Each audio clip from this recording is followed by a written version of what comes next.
Oi, eu sou a Adri Toigo, professora de Educação Física, doutora em Biomecânica pela Universidade de Burgos, na Espanha, e hoje eu tô aqui para te explicar o quinto artigo vencedor da nossa batalha entre artigos. Se tu ainda não conhece essa playlist, vai lá no nosso Instagram que de tempos em tempos nós sugerimos 2 artigos e o mais votado vem aqui para o YouTube para ser apresentado na forma de um diagrama V.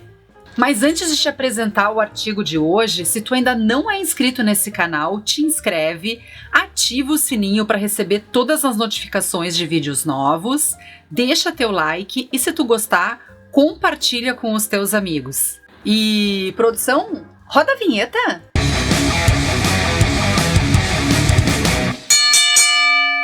Faleceu. E com 56% dos votos, o artigo vencedor dessa batalha foi o publicado por Wallace, Ugrinovich, Stefan, Rausch, Baccarat, Shields, Barninger, Barroso e de Souza. Esse artigo é intitulado Repeated Bouts of Advanced Strength Training Techniques, Effects on Volume Load, Metabolic Responses and Muscle Activation in Trained Individuals. Ele foi publicado na revista Sports no ano de 2019, no volume 7, número 1, página 14. Para te explicar esse artigo, eu vou utilizar um diagrama V. Se tu ainda não sabes como se faz um diagrama V, eu vou te deixar linkado aqui no card um vídeo onde a gente te explica direitinho como funciona essa ferramenta, que aliás é muito legal. Tá na dúvida sobre que tipo de treino maximiza o volume total, as respostas metabólicas e ativação muscular em ti ou no teu cliente, quando o objetivo é hipertrofia? Então vou te explicar tudinho agora nesse vídeo. A questão foco desse estudo foi determinar qual técnica de treino avançado maximiza o volume de carga, o pump e a concentração de lactato em indivíduos treinados. E a segunda questão foco do estudo foi verificar se em 48 horas o treino anterior vai corroer a performance na próxima sessão. Na visão de mundo, os autores de Souza e colaboradores, em 2018, sugerem que o treinamento resistido com pesos é uma ferramenta efetiva para provocar adaptações funcionais e morfológicas nos músculos esqueléticos. Tem sido proposto por diferentes autores que os principais parâmetros que interferem na hipertrofia são o volume de treino e a ativação muscular. Princípios: quanto maior for a ativação do sinal eletromiográfico, maior vai ser a ativação muscular e, por conseguinte, a produção de força, segundo Looney e colaboradores no ano de 2016. Já Freitas e colaboradores 2017 e Schoenfeld 2010 propõem que o aumento do estresse metabólico ou o acúmulo de fluidos, a concentração de lactato sanguíneo e a disponibilidade de creatina fosfato também exercem importante papel nas adaptações relativas ao TRP. E que técnicas de treinamento avançado podem propriamente manipular o volume, a ativação muscular e o estresse muscular para maximizar essas alterações produzidas pelo TRP. No caso do artigo em questão, o foco será a hipertrofia. As técnicas mais populares de treino avançado são a repetição forçada, a supersérie e a pré-exaustão. O treino de repetições forçadas é caracterizado pela participação de um companheiro que vai auxiliar o praticante, após a falha concêntrica, a realizar algumas repetições a mais a fim de aumentar o volume de treino.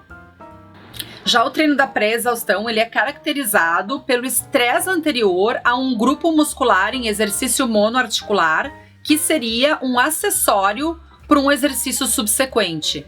Esse músculo estando fatigado, ou conjunto de músculos estando fatigado, vai ajudar menos no exercício subsequente e, por conseguinte, obrigar outros grupos musculares a terem uma maior ativação.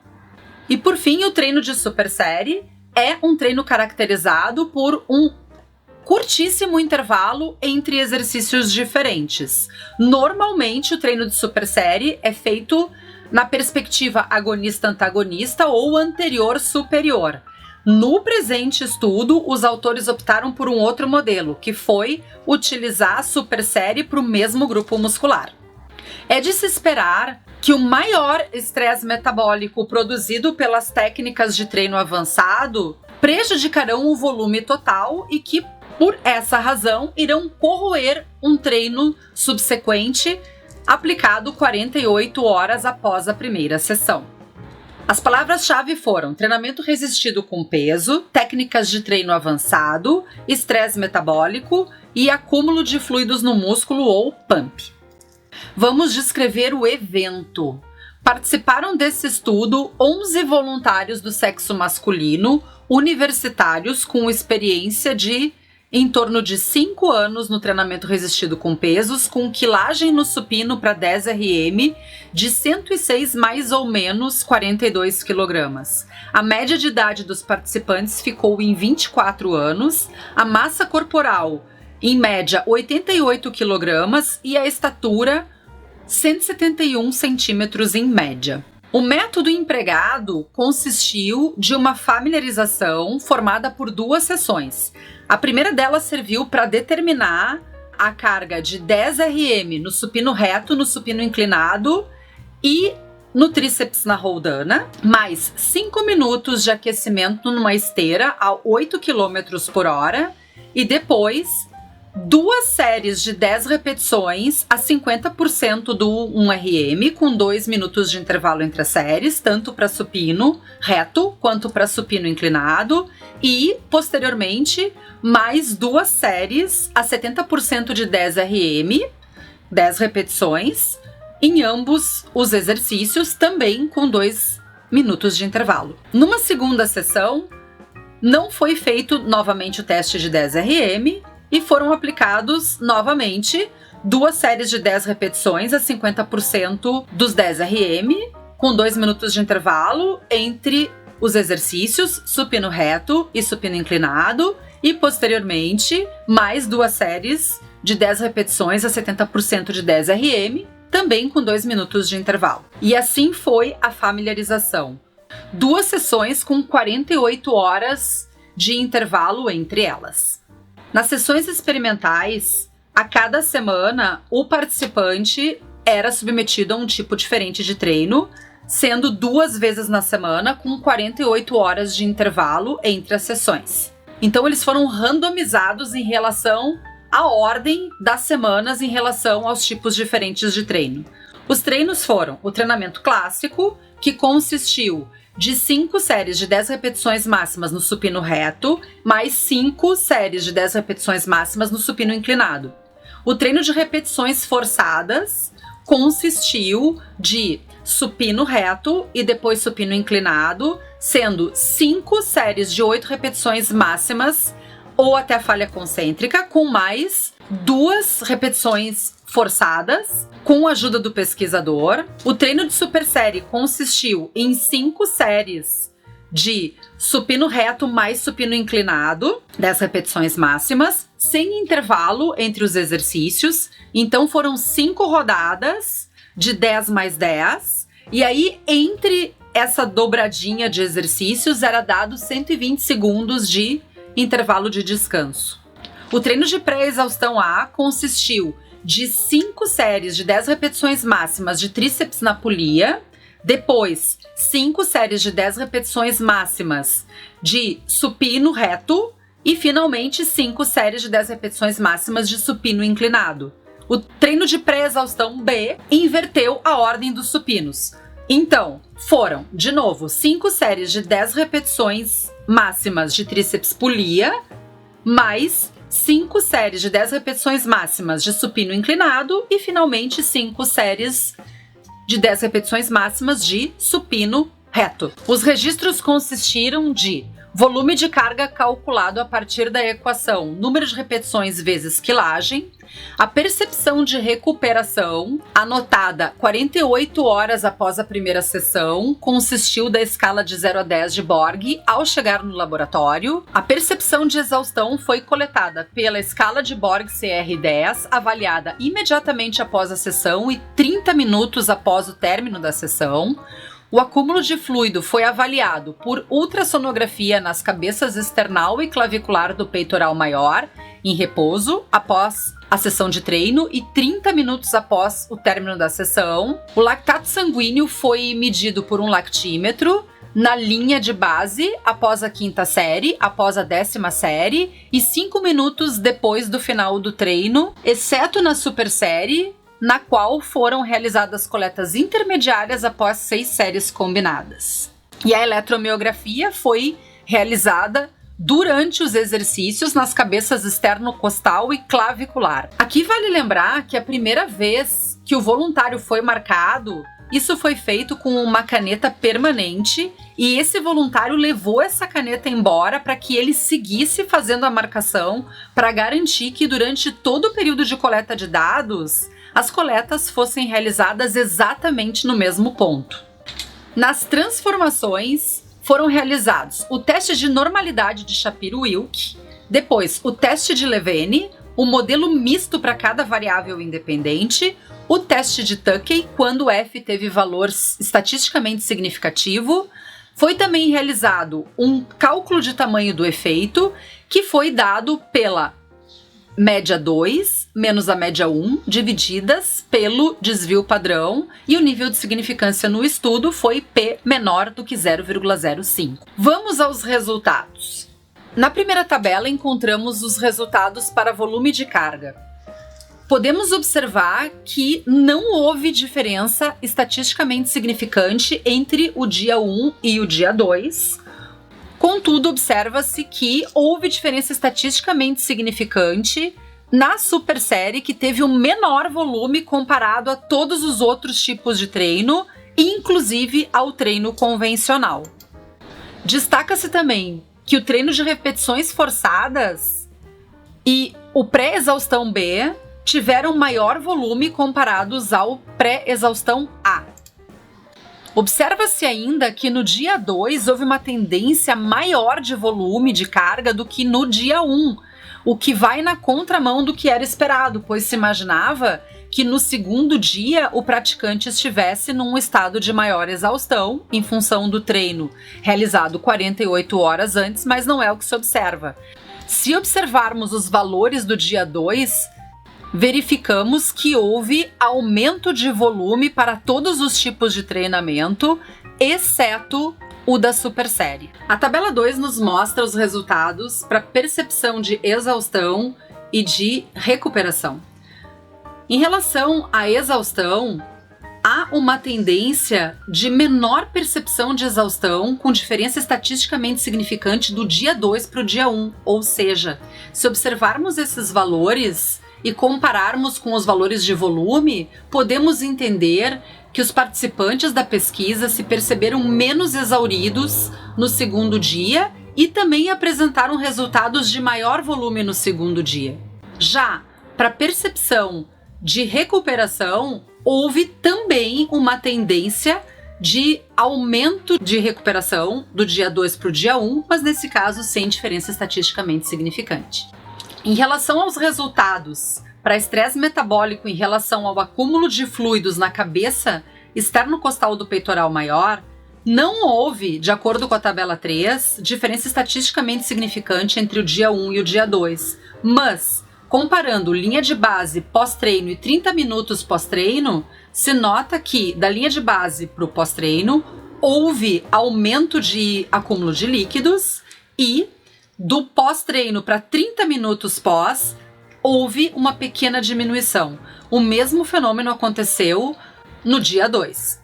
Se observarmos os resultados para a cabeça clavicular do peitoral maior, o comportamento foi exatamente o mesmo. Não houve diferença do primeiro para o segundo dia, mas houve diferença de acúmulo de fluidos da linha de base para o pós-treino e depois do pós-treino para 30 minutos pós.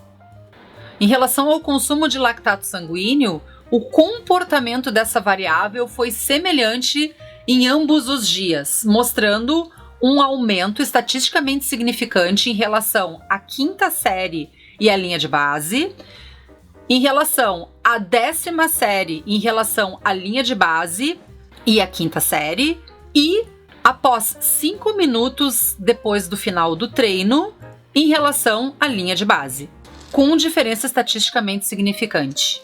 Entretanto, não houve diferença entre os tipos de treino. Os resultados para estresse metabólico relativos à eletromiografia mostram que no primeiro dia, o treino clássico se mostrou 9,7% maior em relação à ativação muscular quando comparado ao treinamento de repetições forçadas. Já no segundo dia, na cabeça clavicular, se observou que o treino de supersérie ele teve uma ativação muscular 11,7% menor do que o treino clássico, 14,4% menor do que o pré-exaustão A e 20,9% menor do que o pré-exaustão B.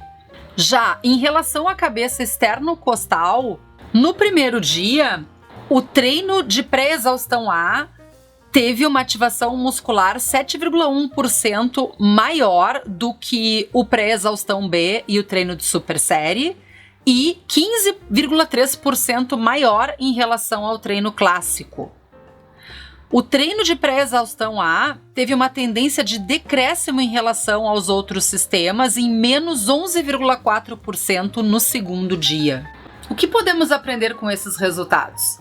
Em primeiro lugar, que não se pode garantir que os mesmos resultados vão acontecer com outras populações, por exemplo, mulheres, idosos ou ainda homens destreinados ou iniciantes. Além disso, de forma contraintuitiva, os indivíduos testados reportaram menor percepção de exaustão no segundo dia de treino. Ou seja, um treino desse volume, executado uma vez na semana, dadas as 48 horas de repouso, parece não corroer a performance no dia seguinte. O treino de supersérie apresentou menor volume, inclusive comparado ao treino clássico. E isso pode ter acontecido devido ao fato, primeiro, de ter sido feito para o mesmo grupo muscular e segundo, por, eventualmente, o pouco intervalo de recuperação entre os exercícios. Outro ponto que merece destaque é que nenhum dos tipos de treino avançado estudados apresentou um volume de carga estatisticamente significativo em relação ao treino clássico. Mas não podemos perder de vista mais uma vez que estes indivíduos eram treinados. Em relação ao pump, em ambos os dias houve um aumento no pós-treino de aproximadamente 13,5% de acúmulo de fluidos dentro da musculatura. A maior tendência foi a favor do treino clássico, do pré-exaustão B e do treino de repetições forçadas, provavelmente devido ao maior volume comparado ao supersérie. E isso não teve relação com a concentração de lactato no sangue. Em relação à concentração de lactato, foi igual em todas as condições, mesmo na supersérie, contrariando os estudos de Weekly e colaboradores 2017, Keller e colaboradores 2010, que observaram aumento de concentração de lactato ao comparar o treino de supersérie com o treinamento clássico. Apesar do menor volume em supersérie, o fator responsável pela acidose parece ter sido baixo intervalo entre os exercícios. Em relação ao treino de supersérie, ele apresentou o menor sinal eletromiográfico na cabeça clavicular do peitoral maior, talvez pelo aumento do estresse metabólico, que induz a menor ativação neural pelo curto intervalo de recuperação entre os exercícios para um mesmo grupo muscular, que novamente se insiste que normalmente não é a forma como se usa supersérie na prática na academia. Normalmente se usa agonista-antagonista ou então superior e inferior. Dificilmente se usa supersérie para o mesmo grupo muscular, o que não quer dizer que não exista. Em relação ao treino de repetições forçadas, estudos anteriores sugerem maior ativação neuromuscular nesse tipo de treino, e o estudo atual mostrou que no primeiro dia o sinal eletromiográfico foi maior no treino clássico, ainda no treino de repetições forçadas. Apesar da maior intensidade em função do auxílio externo do pesquisador nesse tipo de treino, não houve diferença no volume total em relação aos outros tipos de treino, e indivíduos treinados talvez reajam de forma muito similar quando o volume é semelhante, independente do treino. No treino de pré-exaustão, os resultados corroboram com os de estudos anteriores, que não encontraram diferenças entre esse tipo de treino e o treino clássico. E, no presente estudo, a pré-exaustão A resultou em mais ativação muscular do que a pré-exaustão B e a supersérie, e os autores não explicaram por quê. Em relação às asserções de conhecimento, os autores terminam dizendo que o treino de supersérie produziu, como já havíamos falado anteriormente, menor volume comparado a outras técnicas de treino avançado, apesar das mesmas respostas metabólicas. O pré-exaustão A produziu maior excitação muscular do que o pré-exaustão B e a supersérie na cabeça externo-costal do peitoral maior na primeira sessão, mas o comportamento não se repetiu na segunda. Os treinos que induziram um maior pump foram o treino clássico, o repetições forçadas e o pré-exaustão B. A concentração de lactato não apresentou diferença entre o treino clássico e as técnicas de treino avançado. E a gente deve levar em conta sempre as diferenças individuais na escolha do sistema de treino, porque afinal de contas os estudos expressam resultados de médias da população com as características da amostra do estudo. E lá na prática trabalhamos com indivíduos, então nessa perspectiva é fundamental levar em consideração que os indivíduos podem reagir de maneira diferente. Uma inferência interessante a ser feita em relação a esse último ponto destacado pelos autores é que, considerando indivíduos treinados, mesmo que os resultados não tenham sido estatisticamente significativos, eles mostraram tendências de pequenas diferenças. Então, levando em consideração a questão das diferenças biológicas entre os indivíduos, dos gostos pessoais, de questões mentais em relação aos tipos de treino, pequenas variações podem ser encontradas, o que justifica que alguns indivíduos se adaptem melhor a alguns tipos de treino avançados ou mesmo ao próprio treino clássico, e que, não produzindo grandes diferenças, talvez, em relação ao estímulo mental, algumas variações possam ser feitas sem comprometer o resultado, ou então que hajam tendências de alguns ganhos, mesmo que não muito expressivos, dadas diferenças que podem ser de motivação intrínseca, de adaptação mental ao treino, ou questões alimentares, ou questões de descanso, ou questões genéticas, lembrando que nada disso foi avaliado no presente estudo. Ou seja, a falta de significância estatística não implica que, então, qualquer coisa serve ou que, mais do que isso, tanto faz o tipo de técnica que vai ser utilizada, sempre haverá o mesmo resultado. Não, existem pequenas tendências para mais ou para menos, peculiaridades entre os diferentes tipos de treino. Asserções de valor. O pump não foi medido após as 24 horas, só foram medidas as duas cabeças do peitoral maior, então não se sabe o que aconteceu com outros grupos envolvidos nesses mesmos exercícios. A amostra foi composta tão somente por homens treinados, e embora os participantes tenham declarado que não treinaram os grupos musculares envolvidos no estudo durante o período, não se pode garantir que efetivamente não tenham treinado nos dias de folga da pesquisa. E um último ponto que eu gostaria de chamar a atenção é que o estudo reflete tão somente efeitos agudos, então não dá para saber que adaptações crônicas ocorreriam em resposta a essas técnicas de treino avançado em relação ao treino tradicional, o treino clássico. E ficou alguma dúvida? Entendi. Tens alguma questão a acrescentar às respostas desse estudo? Tens alguma divergência em relação aos resultados encontrados? Conta pra nós aqui nos comentários. Se tu achou que de alguma forma esse vídeo te ajudou, compartilha ele com os teus amigos, te inscreve no canal, ativa o sininho para receber todas as notificações e não esquece de deixar um like. Também não te esquece de te inscrever no nosso Instagram, porque lá tu fica sabendo antes dos vídeos lançados aqui no canal. Também tens acesso às votações das batalhas de artigo para escolher os próximos temas que vão aparecer aqui no YouTube. E se estás precisando de ajuda para o teu pré-projeto de mestrado e doutorado, ou se estás fazendo o teu TCC, lá tem várias dicas que vão te ajudar. E se ainda assim precisas de mais ajuda, tens os nossos canais de atendimento onde podes nos chamar para uma mentoria. Por hoje vou ficando por aqui. Um beijo da bruxa e até a próxima!